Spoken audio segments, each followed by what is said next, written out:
제가 말씀을 봉독하겠습니다. 이스라엘 자손의 온 회중이 여호와의 명령대로 신 광야에서 떠나 그 노정대로 행하여 르비딤에 장막을 쳤으나 백성이 마실 물이 없는지라. 백성이 모세와 다투어 이르되 우리에게 물을 주어 마시게 하라. 모세가 그들에게 이르되 너희가 어찌하여 나와 다투느냐?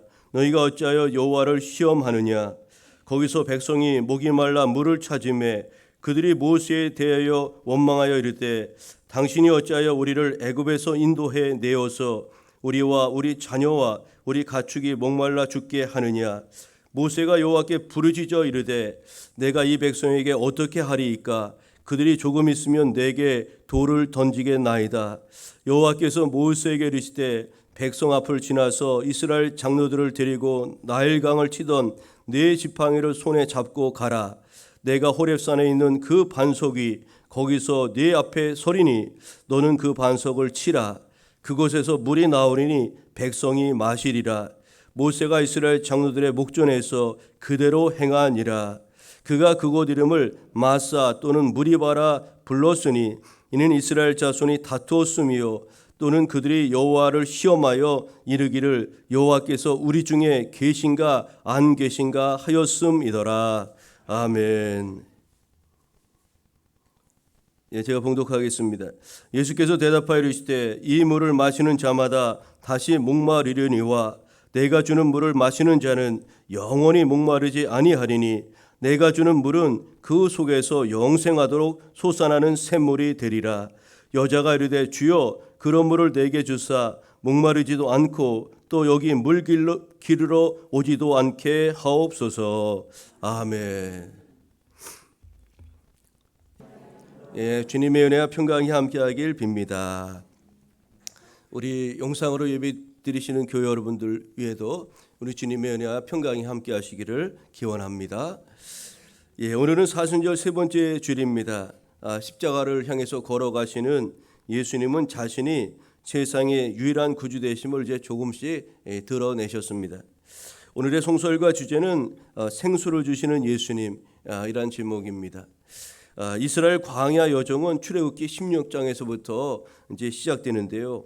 그들은 애굽에서의 기나긴 노예 생활에서 해방되어 아주 놀라운 자유가 주어졌음에도 불구하고 그들의 눈앞에 펼쳐진 것은 메마르고 또 먹을 것을 구할 수 없는 아주 황량한 그런 광야였습니다. 하나님은 모세와 아론을 원망하는 그런 백성들에게 그 광야에서 만나와 메추라기를 내려주시면서 그렇게 먹도록 해 주셨습니다. 오늘 우리가 읽은 본문은 출애굽 이후에 이스라엘의 세 번째 원망 사건이자 마라의 쓴물 사건 이후에 물로 인한 두 번째 원망 사건이 바로 오늘 르비딤에서 일어난 사건입니다. 여러분, 목마르다는 것은 배고픔보다도 더 근본적인 생명의 위협을 우리에게 느끼게 하죠. 이스라엘 백성들은 르비딤에 이르렀을 때 물이 없자 또다시 모세를 원망하기 시작했습니다. 오늘 우리가 읽은 본문에 보니까 우리를 죽이려고 우리와 우리 가족들과 우리 가축들을 다 죽이려고 애굽에서 여기까지 인도해냈느냐, 아주 그렇게 원망 섞인 말을 하죠.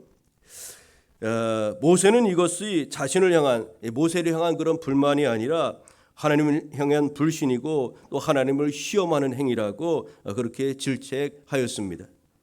그런데 여러분, 하나님께서는 이렇게 원망 불평하는 이스라엘 백성들을 책망하고 심판하시기보다는 오히려 호렙산의 반석에서 생수가 솟아나게 하심으로 백성들의 욕구를 충족시켜 주셨습니다. 즉 본문의 사건은 늘 불평과 원망 속에서 살아가는 이스라엘 백성들의 패역함을 보여주는 동시에 끊임없는 사랑으로 그 백성을 인도하시는 하나님의 사랑을 대조적으로 우리에게 보여주는 그런 말씀이라고 할 수 있습니다. 여러분, 이스라엘 백성들의 근본적인 문제가 있었는데 그것이 무엇이었을까요? 그것은 하나님을 온전히 믿지 않았다는 겁니다. 하나님을 온전히 신뢰하지 않았다는 거죠. 하나님께서는 10가지 재앙으로 이스라엘 백성들을 애굽 땅에서 인도해 내셨습니다. 그리고 광야에서도 만나와 메추라기로 그들을 먹이셨죠. 이스라엘 백성들은 이러한 하나님의 은혜와 돌보심을 체험하였음에도 불구하고 눈앞에 어려움이 찾아올 때마다 먼저 하나님께 도움을 구하기보다는 원망과 불평을 그렇게 앞세웠던 것입니다. 우리가 아주 어떤 습관을 갖느냐가 참으로 중요해요. 원망과 불평, 어떤 사람 만날 그런 이야기하죠. 힘들어 죽겠다. 그런 말 하지 말라 그러잖아요. 힘들어 죽겠다. 안 된다. 그런 부정적이고 그런 말 하지 말고, 아파도 여러분 안 아프다. 난 곧 나을 거다. 나는 힘들어도 일어설 것이다. 여러분 그런 긍정적이고 그런 복된 말을 해야 된다는 것을 우리가 잊지 말아야 되죠. 여러분, 이들은 현실적인 문제 앞에서 자유하지 못하였고 하나님의 능력과 신실하심을 온전히 신뢰하지 못하는 그런 불신앙을 드러내고 있습니다. 여러분, 하나님께서는 모세에게 나일강을 치던 그 지팡이를 손에 쥐고 호렙산 반성을 쳐서 물을 내라고 그렇게 명령하셨습니다. 하나님은 10가지 재앙, 즉 피의 기적을 일으켰던 모세의 지팡이로 이번에는 반석에서 생수를 내게 하신 것입니다. 이것은 애굽에서 이적을 행하심으로 이스라엘 백성들을 지켜 보호하셨던 그 하나님께서 변함없이 어느 곳에서나 이스라엘 백성들을 지키실 것을 나타내는 그런 기적이라고 할 수가 있습니다. 여러분, 이스라엘 백성들은 하나님이 주시는 그런 영원한 양식과 목마르지 않은 그런 생명의 물을 하나님께 그렇게 간구해야만 하였던 것입니다. 여러분, 하나님의 은혜를 망각하고 감사와 찬송을 잃어버리는 사람들은 필연적으로 원망과 불평을 일삼을 수밖에 없습니다. 감사의 마음과 찬송의 입술은 하나님을 더욱 의지하고 신뢰하게 하며 마침내 그 하나님으로 인하여 모든 고난과 역경을 이길 수 있게 되는 것입니다. 그래서 감사와 찬양은 하나님의 풍성한 은혜에 이르게 하는 첩경이라고 말할 수가 있는 것입니다. 여러분, 그러므로 오늘 예배 드리면서도 또 예배 이후에도 우리가 고난과 어려움에 있다 할지라도 감사와 찬양함으로 하나님의 일하심을 보는 교우 여러분 되시기를 소망합니다. 오늘 일명 무리바 사건으로 알려진 본문을 통해서 우리에게 주시는 바 사순절 세 번째 주에 우리에게 주시는 은혜는 무엇인지를 나누고자 합니다. 첫째로 우리가 기억해야 될 것은 온 세상은 천하 만민은 영적인 기갈 상태에 있다는 사실입니다. 여러분, 오늘 본문 출애굽기 17장 1절에 보면은 이렇게 말씀하죠. 이스라엘 백성들이 르비딤에 장막을 쳤지만 그곳에는 백성들이 마실 물이 없었다고 그렇게 증거하고 있습니다. 이스라엘 백성들은 마라에서 쓴물 사건에 이어서 또다시 마실 물이 없음에 대해서 아주 절망할 수밖에 없었습니다. 여러분, 광야는 필연적으로 물이 부족한 땅 아닙니까? 촉박한 그 땅. 여러분, 이스라엘 백성들은 광야에서의 기갈을 근본적으로 해결할 수가 없었던 것입니다. 하나님께서 그 시시때때로 비를 내려주시고 물을 내주시지 않으면 그 광야길에서 살아날 수가 없었던 거죠. 여러분, 하나님께서 이스라엘 백성들을 광야로 인도하신 목적이 성경은 소개하고 있는데 그 목적은 무엇이냐면 그들로 하여금 하나님만이 이스라엘의 구원자가 되심을 깨닫게 하기 위함이었던 겁니다. 아주 절망적인 상황에서 아무것도 의지할 수 없는 그곳에서 그들이 눈을 들어 하나님을 보도록 하게 하신 것이죠.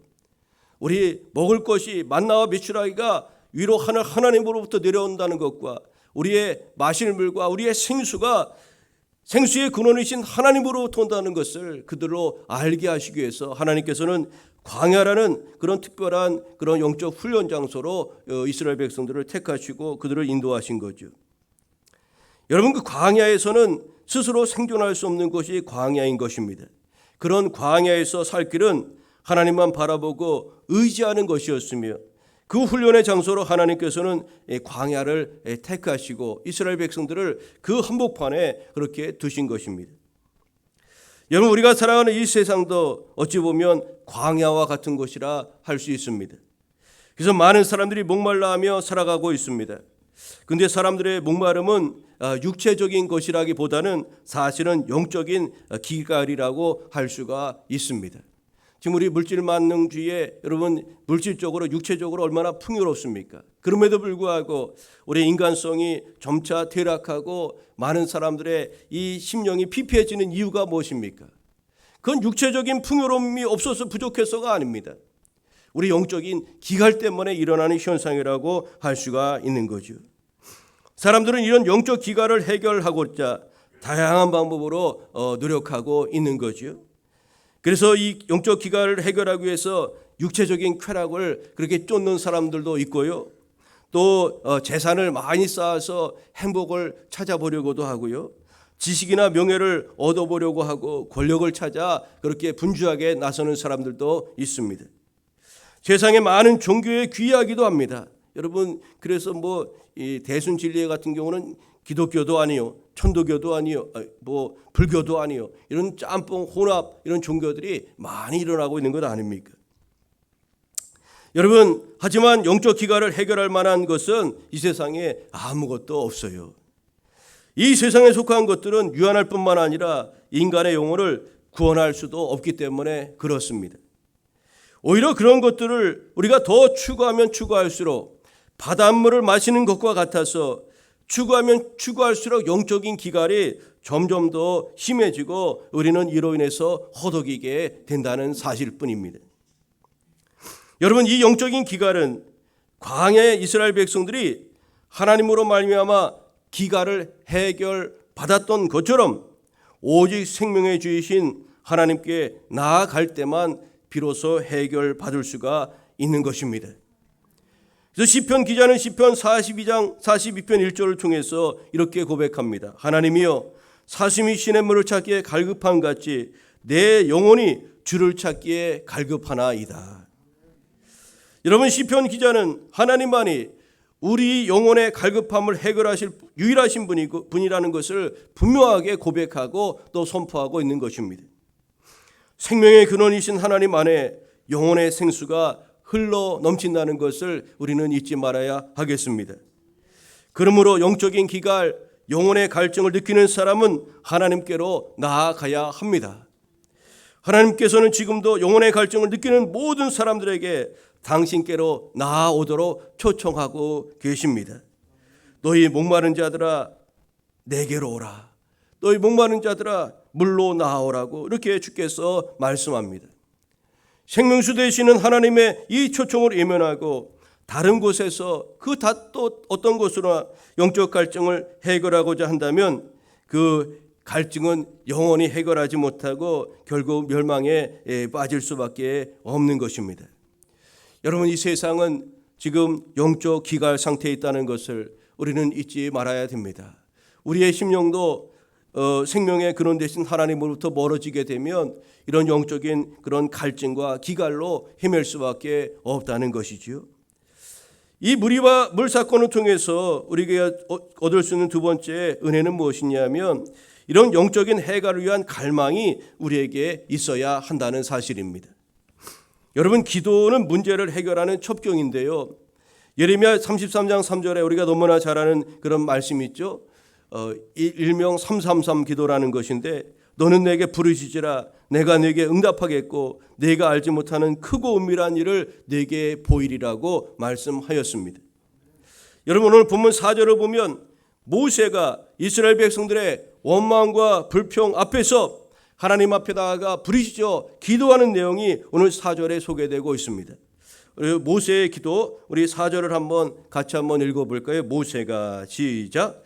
모세가 여호와께 부르짖어 이르되 내가 이 백성에게 어떻게 하리이까? 그들이 조금 있으면 내게 돌을 던지겠나이다. 아멘. 여러분, 우리는 본문에서 모세에게서 아주 중요한 것을 배울 수가 있습니다. 백성들은 어려운 문제에 처할 때마다 원망하고 불평하였지만 모세는 먼저 하나님 앞에 나아가 기도하였다는 사실입니다. 모세는 홍해를 건널 때에도 백성들은 원망하였지만 그는 홀로 하나님 앞에 나아가 기도하였습니다.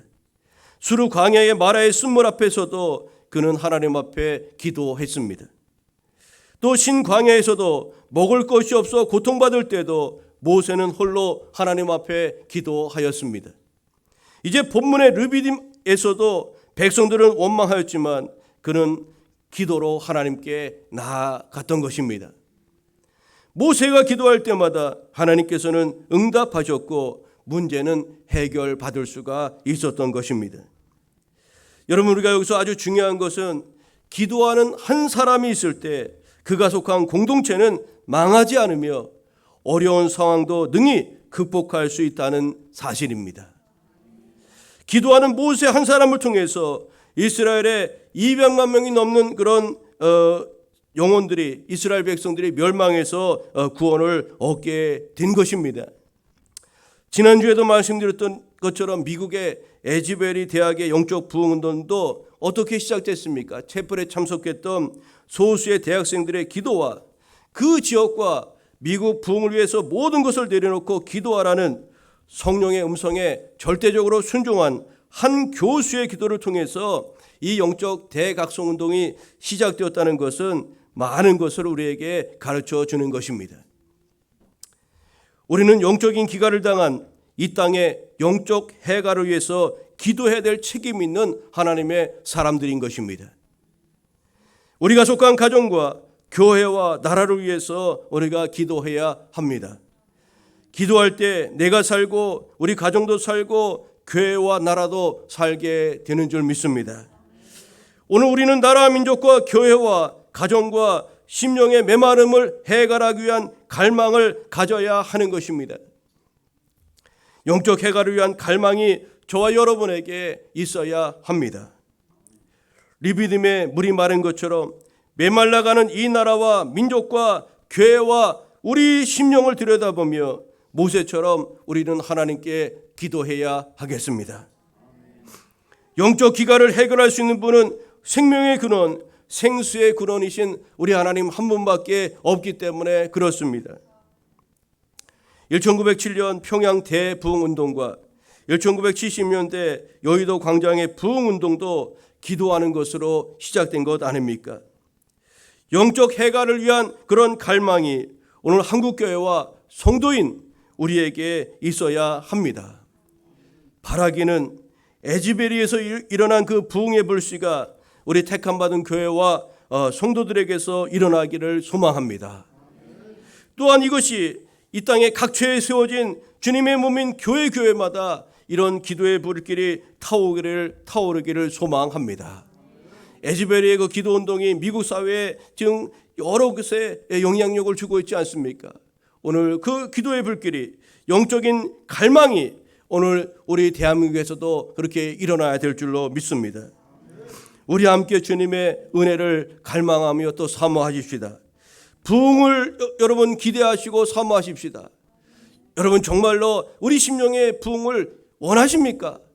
이 땅의 교회의 부흥을 원하십니까? 이 민족의 부흥과 회복을 정말로 원하십니까? 우리가 그런 영적인 갈망이 있어야 될 줄로 믿습니다. 목구멍이 타들어가는 절망 앞에서도 무릎 꿇고 기도하지 않은 우리의 모습을 회개하면서 영적 해결을 위해서 부르짖어 기도하며 나아가는 이 나라, 이 민족, 또 택함받은 주의 자녀인 우리 모두가 되어야 될 줄로 믿습니다. 감으로 메마른 이 땅, 참으로 기갈이 심한 이 땅, 이 땅의 영적 해결을 위한 그런 기도와 갈망이 여러분 누구로부터 일어나야 하겠습니까? 먼저 주의 자녀로 부름받은 저와 여러분으로부터 그 일이 이루어져야 되지 않겠습니까? 하나님께서 오늘 그 일을 우리에게 원하고 계심을 잊지 마시고 이 기도의 그런 불길을 이루어가는 우리 모두 되기를 간절히 소망합니다. 오늘 본문을 통해서 우리에게 주신 바 그런 은혜는 또 마지막으로 무엇일까요? 영원한 반석 되신 예수님으로부터 우리는 생수를 얻어야 한다는 것입니다. 여러분, 하나님께서 물이 없어 목말라는 이들을 위한 모세의 기도에 응답하셨죠? 오늘 6절에 보면 이렇게 말씀합니다. 내가 호렙산에 있는 그 반석이 거기서 네 앞에 서리니 너는 그 반석을 치라. 그것에서 물이 나오리니 백성이 마시리라고 말씀하였습니다. 하나님은 완악한 이스라엘 백성들에게 은혜를 베풀어 반석에서 물을 내어 그것을 마시게 하여 그들의 갈증을 해소시켜 주셨습니다. 하나님은 반석에서 물을 내어 백성들로 마시게 하였던 것입니다. 여기서 반석이란 영원한 생명수가 되시는 예수 그리스도를 의미하는 것입니다. 즉 예수님을 통해서만 인생의 모든 문제와 영적인 갈증이 비로소 해갈될 수 있다는 것을 우리에게 가르쳐주는 말씀이죠. 고린도전서 10장 2절 이하에 보면 출애굽의 여정을 소개하면서 아주 놀라운 말씀을 우리에게 증거하고 있습니다.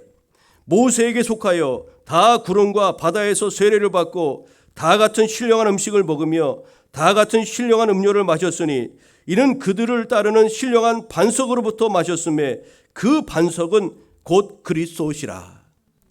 여러분, 여기서 반석은 그리스도이심을 이 고린도전서 10장은 우리에게 분명히 말씀하고 있죠. 예수 그리스도야말로 영적 갈증에 허덕이는 인생들이 영원히 목마르지 않을 생명수를 얻을 수 있는 유일한 길이라는 말씀입니다. 주님은 이렇게 말씀합니다. 이사야 55장 1절의 말씀을 통해서 너희 목마른 자들아 물로 나오라. 돈 없는 자도 오라. 너희는 와서 사 먹되 돈 없이 값없이 와서 포도주와 젖을 사라고 말씀하였습니다. 또한 요한계시록 22장 17절에서도 듣는 자도 오라 할 것이요 목마른 자도 올 것이요 또 원하는 자는 값없이 생명수를 받으라 하시더라고 말씀하였습니다. 이처럼 온 천지 만물의 창조주여 모든 인생의 주관자이신 예수 그리스도는 영적 갈증을 호소하는 모든 이들에게 생수를 값없이 또 풍성하게 베풀어 주시는 분이심을 여러분 잊지 마시기를 바랍니다. 여러분, 오늘의 또 다른 본문인 요한복음 4장을 보면 예수님께서 수가성의 우물가에서 사마리아 여인과 대화를 나누시면서 자신이 친히 생명수 되시는 분 되심을 분명하게 밝히신 내용을 우리가 알 수가 있어요. 요한복음 4장 14절에 이렇게 말씀합니다. 내가 주는 물을 마시는 자는 영원히 목마르지 아니하리니 내가 주는 물은 그 속에서 영생하도록 솟아나는 샘물이 되리라고 말씀하였습니다. 예수님은 우리에게 영원한 생명수를 주시는 하나님이십니다. 예수님께서 주시는 물을 마시는 자는 단 한 사람도 예외 없이 영원히 목마르지 않는 그런 신비로운 그런 경험을 하게 되는 것입니다. 인간의 모든 문제와 영적 갈망은 예수님에 의해서 단번에 또 영원히 채워질 수 있는 것입니다. 예수님의 속죄는 하나님, 우리 죄인인 우리를 하나님의 자녀로 그렇게 바꾸었으며 세상에 줄 수 없는 그런 기쁨과 평안과 만족을 우리로 누리게 해 주셨습니다. 여러분, 우물에서 나오는 이 샘물, 우물에서 나오는 그런 물은 우리 영혼의 갈증을 풀어줄 수 없고 육신적인 그런 갈증만을 해결해 줄 뿐입니다. 그렇지만 영혼의 갈증, 영적 갈증은 예수님께서 주시는 그 생명수로만 해결될 수 있다는 것을 우리는 기억해야 할 것입니다. 예수님이 해결해 주신 최고의 영적 갈증, 또 영혼의 갈증의 문제는 무엇입니까? 그것은 바로 죄의 문제입니다. 죄의 문제가 해결되지 않는다면 이 세상의 모든 것을 소유한다고 할지라도 참된 평안과 기쁨과 만족을 얻을 수가 없는 것입니다. 예수님께서 말씀하신 내가 주는 물은 결국 우리를 죄와 사망으로부터 새롭게 하는 속죄와 관계된 그런 생명수라는 것을 알 수가 있는 것이죠. 누구든지 예수님을 영접하여 믿기만 하면 죄사함의 은혜에 참여할 수 있고 그분이 주시는 평안과 기쁨의 은혜를 누릴 수가 있는 것입니다. 이제 말씀의 결론을 맺고자 합니다. 생명수 되신 예수님을 만나고 마음에 모신 사람에게 나타나는 그런 놀라운 특징이 있습니다. 이건 누구도 예외 없이 나타나는 현상입니다. 그것은 그분을 예배하기를 사모한다는 사실입니다. 유대인들에게 개만도 못한 취급을 받았던 사마리아의 한마는 이 여인, 5번이나 결혼하고 이 한마랐던 이 여인이 생수이신 예수님을 만났습니다. 죄와 허물이 많은 자신에게 생수이신 예수님을 보내신 그 하나님의 은혜와 사랑이 깨달아지자 그녀는 하나님을 예배하고 싶은 열망에 사로잡혔던 겁니다. 그래서 우리 조상들은 이곳에서 예배하라고 하는데 유대인들은 저기서 예배하라고 하는데 도대체 어디에서 예배드려야 됩니까? 그 물음을 던지는 거죠. 예수께서 말씀하십니다. 이곳에서도 저곳에서도 하지 말라는 겁니다. 하나님은 영이시기 때문에 어떤 특정한 장소에 있는 것이 아니라 모든 곳에서 오늘 예배당에서 또 우리 삶의 자리에서 가정에서 직장에서 어느 곳에서나 주님을 하나님으로 인정하는 예배자의 삶을 살 것을 주께서 말씀하신 거죠. 여러분, 그렇습니다. 누구든지 하나님의 사랑과 용서의 마음을 느낄 때 제일 먼저 마음 깊은 곳에서 우러나오는 것이 여러분 무엇인지 아십니까? 그것은 하나님께 예배 드리고 싶은 열망입니다. 예배 드리지 않고서는 견딜 수가 없는 거예요. 여러분, 교회 오늘 나오실 때 우리는 구원의 감격과 예배의 감격을 사모하면서 기대하면서 여러분 나오셨는지요? 지금 예배 드리면서 여러분 이 구원과 그 은혜에 대한 감격으로 하나님 앞에 예배하고 계신지요? 한 번은 예수님께서 시몬이라는 사람의 집에 가셨습니다. 바리새인이었는데요. 그 집에 갔어요. 근데 그는 예수님이 오셨음에도 불구하고 이렇게 젊은 청년이 오니까 이렇게 탐색하는 조로 이렇게 보았습니다. 저 사람이 능력을 행한다지, 이런저런 거 행하신다지, 메시아라고 하고 기적도 행하신다고 그러는데, 그렇게 시몬이라는 사람은 그냥 예수님에 대해서 그냥 건성으로 이렇게 태도를 보였어요. 또 예수님께 손 씻을 물도 내어드리지 않았어요. 여러분, 근데 그곳에 한 여인이 찾아왔습니다. 한 여인이 찾아와서 주님을 보는 그 순간부터 그녀의 눈에서는 눈물이 비오듯 흘렀습니다. 그리고 예수님의 발에 값비싼 향유를 이제 부어드리고, 그것도 수건이나 다른 것으로 닦아드린 것이 아니라 자신의 머리털로 그 예수님의 발에 부어드린 향유를 지극정성으로 그렇게 닦아드렸습니다. 여러분, 이 시몬과 이 여인의 이 모습의 태도, 이 차이는 무엇입니까? 예수님께서는 죄 용서함의 차이 때문이라고 이렇게 말씀하셨습니다. 죄사함의 은혜가 크다는 것을 깨달은 사람은 하나님께 감격할 수밖에 없고 감사할 수밖에 없고 그분을 높여드리는 예배의 삶을 할 수밖에 없다는 거죠. 이 여인은 주님으로 인한 용서의 체험이 있었다면 이 시몬이라는 사람은 그렇지 못하였다는 것입니다. 여러분, 그렇습니다. 주님의 사랑과 죄사함과 용서를 체험하거나 깨닫지 못한 사람에게는 이 예배가 고문이요, 아무런 감동도 없는 겁니다. 왜 이렇게 길까? 왜 이렇게 길어? 그런 생각만 드는 것 아닙니까? 근데 여러분, 하나님의 은혜를 깨닫고 죄사함을 알고 하나님의 사랑과 은혜를 깨달은 사람은 예배 드리지 않고는 견딜 수가 없는 것입니다. 예배를 사모하며 눈물 흘리며 기도하며 찬양하는 사람을, 여러분, 이 하나님의 은혜의 사랑을 체험하지 못한 사람은 이해할 수가 없는 거죠. 도대체 저 사람 왜 그러나? 여러분은 정말 예배의 감격이 있으십니까?